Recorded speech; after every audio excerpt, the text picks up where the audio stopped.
Hi, everybody. Jim Graham here for Beyond the Cage. On the line, we have a special guest joining me. She is fresh off her victory at Invicta FC 14. She is JJ Aldrich. And JJ, thanks for coming on the show. Thank you for having me.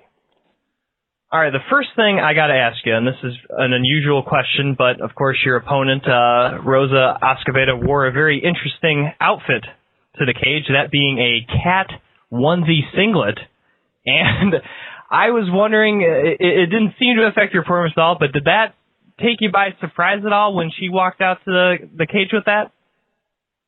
Yeah, she was actually the first one in the cage, and I was the second one, so since I stepped in the cage, I looked over and I saw her singlet. I was like, it threw me off for a second. I was like, what the heck? I was like, all right, focus. But yeah, it definitely threw me off for a second. I was like, what is she wearing?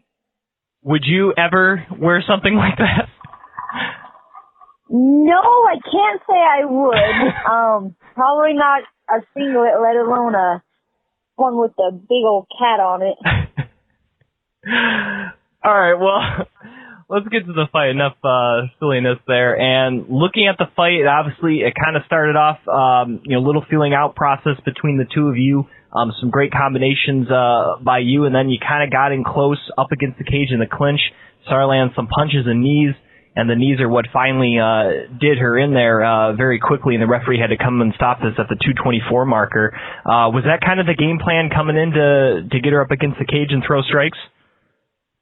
Well, the whole fight camp I was training for Daniela Cortman, so we worked a lot of clinch stuff and cage work, so in my head that's just kind of where I saw the fight going, when I envisioned it the whole fight camp, and even after my opponent changed, I just kind of really wanted to work my clinch game, and we worked a lot of knees throughout the whole fight camp, so it just came second nature. As soon as I got in there, I started throwing some punches, and then I was like, took it straight to the cage and just started throwing the knees. I threw a couple, and she was pretty open for them, so that's why I just kind of kept working them, and luckily it paid off. Now, did that change an opponent? As you said, you're kind of working on something. Did that really change anything for you in the final weeks leading up to the fight? Not too much. I was in a really good mindset for this fight. I had a really good camp. And I was just, coming off that loss, I was really, really hungry, so it didn't really matter who they were going to put in front of me. I was going to fight my fight, and I was going to go out there and just perform and really fight my fight. So when they changed the opponent on me, it really didn't mess with me and mentally as much as you would think. Now, looking at your win here against Rosa, looking up your record on Sheerdog, it's actually registered as your first knockout victory since your amateur debut back in 2010. So did it kind of feel good to knock someone out? Yeah, and then my first one wasn't really a clean knockout. It was a referee stoppage, so that was actually my first actual knockout, and I've been trying to get a knockout my whole career. I see myself as more of a stand-up striker, so not to ever have a knockout before, it was kind of starting to get a little bit frustrating. So to finally get a clean knockout, it was the best feeling I could think of, so it's pretty awesome. Now, like you said, you kind of had your last fight a bad taste in your mouth after losing at Invicta FC 11. And obviously you came out very strong here at Invicta FC 14. Do you think you kind of showcased the real JJ Aldrich at Invicta 14? Yeah, definitely. My last Invicta fight when I lost to Jamie, my head wasn't really there, and I'm not trying to make excuses for my loss. Jamie beat me fair and square, but I definitely had a different mindset going into this fight camp, and being able to have a full fight camp and diet right and really get to the weight I wanted to be. I definitely had a much better mindset going into this fight camp than I did my last one. And that loss really fueled me, and I don't like having to take a loss to get that fuel, but it really did help me. And now that I got that win back, and not really back, but I'm back on the winning side.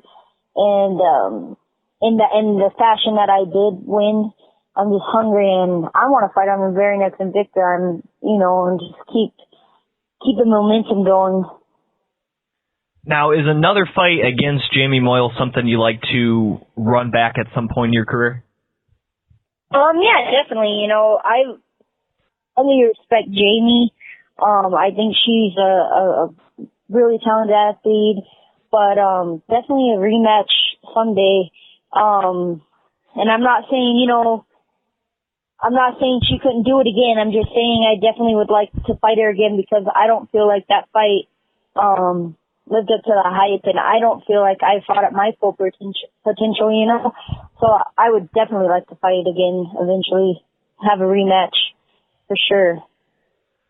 Now, of course, you mentioned you were able to get everything on track, have a full fight camp, make weight and everything, and fortunately several girls on this card, including the champion and the challenger, eventually the champion, Evinger, did make weight, but were you kind of surprised to see so many girls miss weight at this event? Yeah, definitely. I think that as women MMA is still a pretty new sport, so I don't think it looks very good for so many women to be missing weight. I think that we really need to showcase how professional we are and really pioneer women's MMA.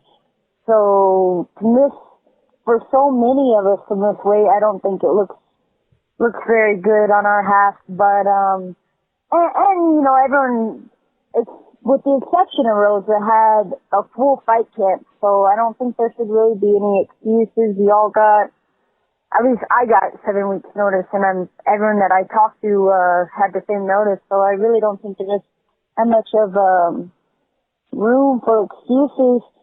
But everyone has their own problems that come up. I know Deanna said that she had a lot of personal issues in the post-fight conference, so everyone has their own problems, but as professionals, I think that's what we're paid to do, We're paid to make weight, and then, fighting's the fun part. So the work is making the weight, and I think that everyone really should, and if they're cutting too low, maybe they need to go up in weight class or something. But, yeah, I definitely think it's pretty unprofessional. Your fight was one of the first ones of the night, so I'm sure you probably were able to sit back and watch a lot of the action on this card. And what were some of your favorite fights besides yours that happened at Invicta 14? Oh, there was a lot of good fights that night. I missed the ones before mine, but definitely Sharon Jacobson, Jamie Moyle, that was an entertaining fight, as well as Andrea Lee and Rachel fight. I thought those two fights were probably, obviously the fight of the night did go to Sharon and Jamie, but I think Andrea Lee and Rachel was just as entertaining. They're both throwing some good blows and mixing it up a lot. It wasn't just like hugging on the cage or something, they're both going for it. So I thought definitely both of those fights were fight of the night. I enjoy fighting earlier on in the card, that way I do get to enjoy it. I've been on fights where, you're towards the end and you don't even get to see any of the fights, so I like fighting early. Now, I want to bring this up because it is a fighter in your division, that being Katja Kankampa, and she had a very close loss to Deanna Bennett later on in the evening, and a couple days afterwards she announced her retirement from the sport of MMA. Did that kind of surprise you at all to see her retire so quickly after a fight that many felt that she won? Oh, yeah, definitely. I think Katja has so much experience, and personally I think she, had some more miles on her. But I understand she, took two tough losses in a row. And it could wear on you, but I think she was definitely a pioneer in foreign women's MMA. So, she really did a lot for the sport. And if she feels like she's accomplished everything that she needs to as a fighter, then, once you lose the want or the drive for fighting, something that you have to give up, because if you don't, you're just going to be one of those fighters that, keep trying, but you just keep taking losses because your heart's not in it. Training for a fight is one of the most mentally tough things you could do, and if it's not something you want to do anymore, then you're just at the gym training to be there, but you're not really going to be successful because you don't want it anymore. So if you lose the passion for it, then you got to be able to call it quits. Jim Graham talking with Invicta strawweight fighter JJ Aldrich. You can follow her on Twitter at JJAldrich1. And I wanted to ask you what you thought was next for you. Obviously, like you said, you want to get right back in there after a very quick fight and a very quick victory. Do you have anyone in mind for your next opponent? Really, anyone that Shannon or Julie feel like I would match up well against. I would like to eventually fight Danielle just because it's a fight that I trained so hard for, and I would love to fight her. But if that fight can't happen, then just whoever Shannon and Julie wants to throw at me, I'm ready. Now, I noticed, I believe it's the background for your Twitter and your Facebook page. You got kind of the Irish flag fight banner, and then you got kind of a cool cartoon logo of yourself with the gi and the MMA gloves. I was wondering who designed that, and how did that process go out? Because I think it's a pretty cool logo for you. Well, thank you. We actually found this guy. His name's Sonny, and he designed the artwork for me. It was kind of all like a last-minute thing, but I think it came out awesome. I loved it, but it's a design that I kind of had in my mind for a while now, and the reason I like it so much is because half of it is a taekwondo gi, and it has my black belt, and then the other half is my jiu-jitsu gi with my purple belt. So it's kind of like my two worlds combined into one with my MMA gloves on. So yeah, I think it came out really cool, and he did an amazing job on it. So. If anyone wanted to get a T-shirt or anything, is there any way they can get one with that logo on, or are those still in the process of coming out? We're still getting them made. It was a last-minute thing, like I said. My manager actually found a T-shirt guy in Kansas City that'll do it last minute, and we just had enough made for myself and my cornerman. But we're definitely going to try to get some more up and see if anyone's interested, if it would be worth making a whole bunch and selling them. But, yeah, it's definitely something that we want to try to do. Now, looking at the strawweight division, obviously, has kind of taken the UFC by storm with a lot of big-time fighters originally coming from Invicta. Is that something you see yourself doing here in the future, moving on from Invicta and fighting for the UFC at 115 pounds? Maybe one day, but right now I'm happy with Invicta. I think Shannon and Julie treat their fighters so good. They really do care about each and every athlete as a person. And honestly, you really can't ask for any more than that, from a boss. Shannon takes, good care of all of her athletes. If you ever need anything, you can message her, and she'll get back to you personally as soon as she can. So maybe one day, UFC. But for right now, I'm very happy with Invicta. Sticking with the UFC for just a second, and like I said, a lot of former Invicta stars now in the UFC. They just announced a fight for their Fight Pass online streaming network. Two former Invicta stars, Paige Van Zant against Joanne Calderwood, will actually serve as a main event. It's the first two strawweight fighters to ever be featured as a main event that's not a title fight. And I was wondering what you thought about that matchup. I think it's a good matchup. I think JoJo looked amazing in her last fight, and I think it'll be a good test for Paige. Her last fight, she won fairly easy, so I'm looking forward to that one. I think JoJo will come out on top, and it'll really test Paige and test her heart and see where her skill level really is at against one of the top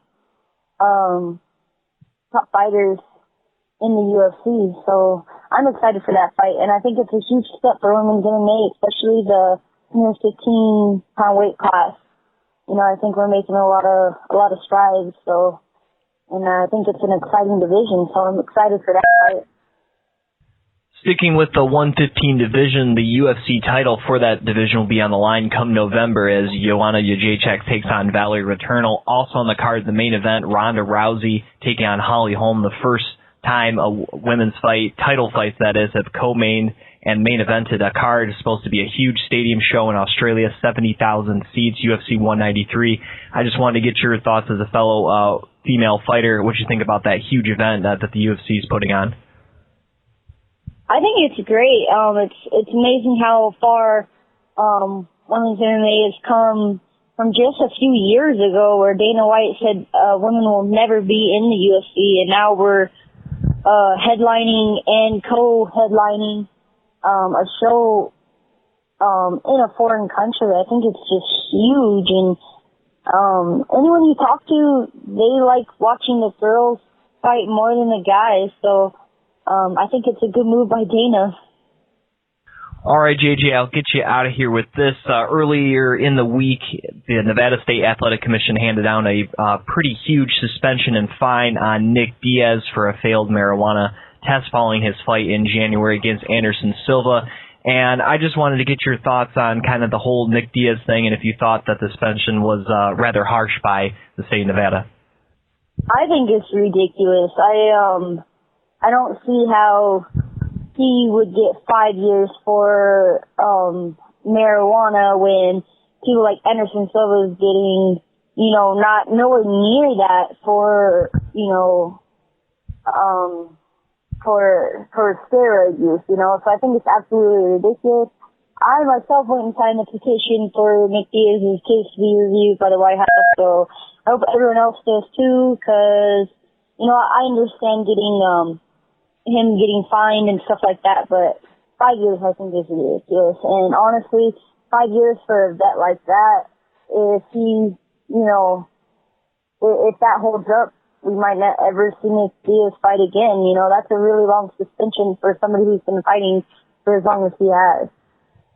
She is JJ Aldrich. You can follow her on Twitter at JJAldrich1, Invicta FC strawweight fighter. And JJ, thanks again for coming on the show. I really appreciate it and look forward to your next fight. And as you said, hopefully pretty soon. Thank you so much. Once again, that was JJ Aldrich right here on Beyond the Cage.